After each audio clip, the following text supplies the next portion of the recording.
Assalamualaikum warahmatullahi wabarakatuh. Selamat siang teman-teman semuanya. Apa kabar Anda hari ini? Saya harap kalian masih dalam keadaan sehat walafiat dan selalu dalam lindungan Allah Subhanahu wa taala. Amin ya rabbal alamin.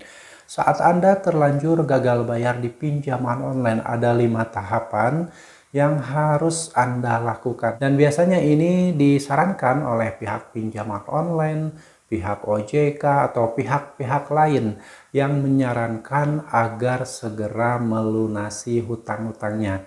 Ya, kalian mungkin pernah ada yang mengasih saran untuk melalui tahapan-tahapan ini agar kalian bisa melunasi hutang-hutang kalian tersebut. Dan ini nanti akan saya jelaskan satu persatu versi saya ya, ini versi saya, terserah nanti kalian akan berpendapat seperti apa, tapi saya hanya menjelaskan berdasarkan pengalaman saya, berdasarkan yang sudah saya lakukan, sudah saya praktekkan dan hasilnya seperti apa. Jadi buat kawan-kawan yang penasaran silahkan disimak video ini sampai habis, mudah-mudahan yang saya sampaikan ini ada manfaatnya buat kawan-kawan semuanya dan mudah-mudahan menjadi pencerahan bahwa ternyata gagal bayar di pinjol itu bukanlah akhir hidup Anda, tapi awal untuk memulai hidup Anda yang lebih baik lagi. Dan buat kawan-kawan yang sampai saat ini masih setia mensupport dan menantikan setiap video yang saya publikasikan setiap harinya, saya ucapkan terima kasih banyak. Semoga kalian mendapatkan balasan yang terbaik dari Allah Subhanahu wa taala. Semoga Allah memudahkan segala urusan kalian dan memudahkan segala rezeki kalian sehingga kalian saat ini mendapatkan kebahagiaan. Amin ya robbal alamin. Dan tidak lupa saya ucapkan selamat buat kawan-kawan yang sampai saat ini sudah memutuskan galbay.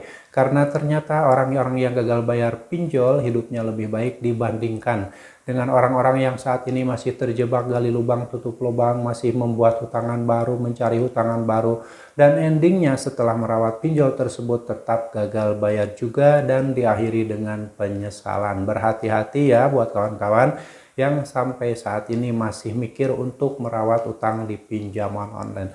Oke, ada 5 tahapan penting yang harus kalian ketahui, yang biasanya hal ini disarankan oleh pinjaman online itu sendiri atau pihak OJK atau pihak manapun yang menyarankan Anda untuk melakukan pembayaran ya. Ini pasti pernah Anda dapat, pernah Anda alami ketika melewati fase gagal bayar di pinjaman online, terutama pinjaman online yang resmi ya, atau Pindar, sekarang dirubah nama menjadi Pindar, yang mana OJK merubah nama menjadi Pindar itu untuk menghilangkan image negatif dari pinjaman online yang selama ini mungkin di mata masyarakat pinjaman online itu adalah sesuatu yang sangat-sangat tidak baik, sesuatu yang sangat-sangat bisa membuat masyarakat terjebak dalam lingkaran utang pinjaman online tersebut. Dan ternyata justru mengganti nama pinjol menjadi Pindar itu menurut saya ini tidak akan menjadi solusi, karena kalau misalkan hanya dirubah namanya saja, tidak dirubah sistemnya, tidak dirubah regulasinya, tidak dirubah segala macam yang dijalankan oleh perusahaan pinjol-pinjol tersebut, maka tidak akan bisa merubah apapun walaupun namanya dirubah menjadi pinjaman daring. Oke ya teman-teman, ada 5 hal yang harus kalian ketahui jika Anda sudah terlanjur gagal bayar di pinjaman online manapun. Oke, untuk lebih jelasnya kalian boleh lihat di layar. Jika Anda sudah terlanjur galbay atau gagal bayar, Anda bisa melakukan tahapan-tahapan 5 hal ini. Yang pertama, tetap tenang dan jangan panik. Nah, ini menurut saya ini betul sekali. Ketika Anda sudah mulai telat bayar atau gagal bayar di pinjaman online itu, Anda harus tetap tenang, jangan panik, jangan memikirkan hal-hal yang belum tentu terjadi, sebagaimana yang suka dikirimkan oleh DC Pinjol melalui chat WhatsApp atau email, yang mana Anda itu dibawa dengan kata-kata yang itu bisa mensugesti pikiran kalian ya. Anda diarahkan untuk menganalisa setiap kata yang dikirimkan oleh DC Pinjol, dan endingnya di akhirnya DC Pinjol tersebut tetap menyuruh Anda untuk melakukan pembayaran. Nah, makanya kalian jika tenang, jangan panik, jangan cemas, insya Allah kalian tidak akan mudah terpengaruh dengan apa yang disampaikan oleh DC Pinjol tersebut ya. Lalu yang kedua, bernegosiasi dengan pihak pinjol. Nah, ini untuk orang-orang yang baik, orang-orang yang mungkin masih memiliki kemampuan untuk membayar hutang tetapi tidak mau mengembalikan uang tersebut dengan bunga ataupun denda, hanya ingin mengembalikan pokoknya saja. Nah, ini harus dilakukan negosiasi dengan pihak pinjol. Biasanya ini disarankan oleh OJK atau oleh pihak-pihak yang memang itu dari perusahaan pinjolnya. Dan menurut saya ini, jika Anda ada niat untuk negosiasi dan membayar hutang pokoknya saja, cobalah Anda negosiasi, jangan dengan DC pinjolnya. Ya, pernah dulu saya lakukan, ternyata justru jika saat itu saya negosiasi dengan DC pinjolnya lalu saya bayarkan pokoknya, ternyata denda dan bunganya tetap tidak hilang, dan telat bayar 1 hari terus berjalan dendanya, dan asalnya denda dan bunga itu hanya Rp500.000, itu bisa menjadi 10 juta rupiah. Ya, jika kalian tidak betul-betul melakukan negosiasi dengan pihak pinjolnya langsung atau dengan CS-nya atau dengan ownernya, pemiliknya, jangan negosiasi dengan DC pinjol. DC pinjol itu hanyalah tukang tagih, dia dikejar target, akan melakukan apapun agar kalian segera melakukan pembayaran. Oke ya, berhati-hati buat kawan-kawan yang ingin melunasi utang pokoknya saja ya, karena ini bisa berdampak kalian nanti merasa dibohongi, ditipu dan sebagainya. Harus ekstra hati-hati. Lalu yang ketiga, mengajukan penjadwalan ulang atau restruksuri pinjaman kepada penyedia layanan. Nah, ini biasanya disarankan juga dari OJK atau dari pihak pinjolnya, tapi ini sudah pernah saya praktekkan dulu ya. Ketika mengajukan restrukturisasi atau perpanjangan tenor, nah bunganya itu kan tenor misalkan 30 hari. Setelah dilakukan restrukturisasi atau perpanjangan tenor menjadi 3 bulan, mungkin jumlah cicilannya menjadi berkurang. Tetapi ketika dihitung bunganya itu semakin besar karena tenor yang lebih panjang. Seperti kita tahu, persentase bunga di pinjol itu perharinya pada tahun 2024, 2023 itu 0,4% perharinya.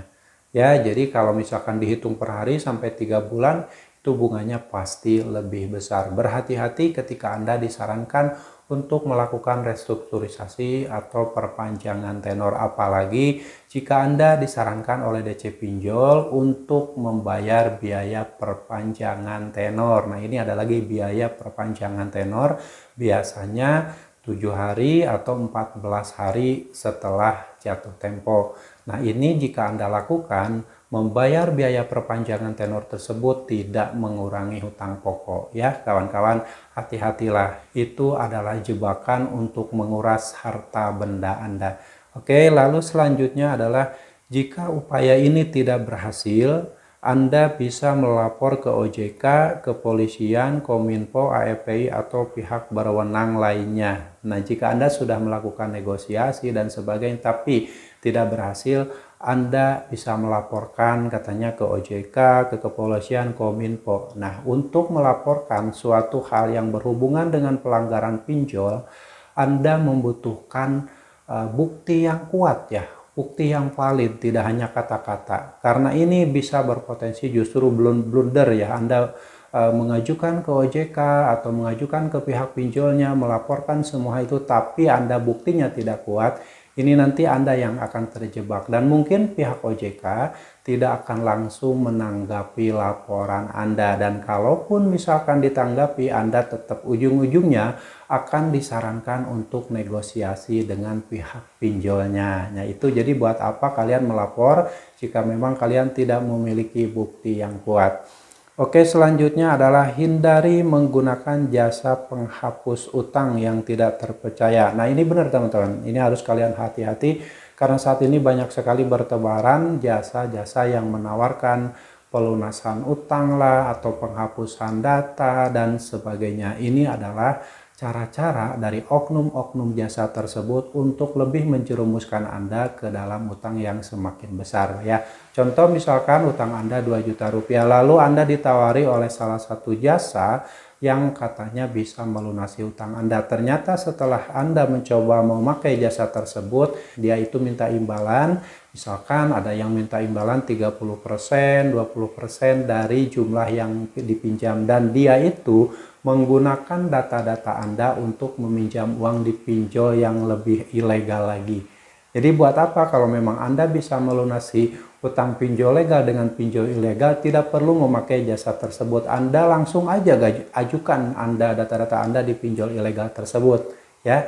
Jadi buat apa hanya menggunakan jasa-jasa seperti itu, ternyata uang pencairannya dipotong atau Anda harus membayar jasa tersebut. Tidak perlu percaya dengan jasa-jasa yang menawarkan pelunasan utang atau penghapusan data dan sebagainya. Itu hanya akan membuat Anda lebih hancur lagi, harta benda Anda lebih habis lagi, dan utang Anda semakin bertambah. Bukanlah solusi. Oke ya teman-teman, itu adalah 5 tahapan yang biasanya disarankan oleh pihak pinjol atau OJK jika Anda sudah terlanjur gagal bayar di pinjaman online tersebut. Semoga sharing ini bermanfaat dan tidak henti-hentinya saya sarankan kepada kalian untuk tetap berhati-hati dengan apapun yang mungkin bisa terjadi ketika kalian mulai gagal bayar di pinjaman online ya. Bisa Anda mungkin nanti menerima penagihan yang luar biasa kasar, sampai diancam, sampai hal-hal yang buruk terjadi pada Anda. Jadi siapkan mental saja, jangan panik, jangan cemas. Semua itu dilakukan adalah pola-pola penagihan yang sengaja agar Anda takut dan akhirnya melakukan pembayaran dengan cara apapun.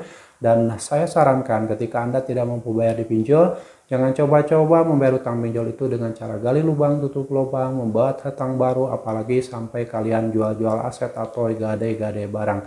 Tidak mampu bayar, gagal bayarkan, itu adalah solusi agar kalian bisa lepas dari jeratan utang pinjaman online. Oke, semoga bermanfaat. Dan buat kawan-kawan yang saat ini masih memiliki permasalahan hidup di dunia ini, jangan lupa kalian untuk segera mengembalikan semua permasalahan tersebut pada Allah Subhanahu wa Ta'ala.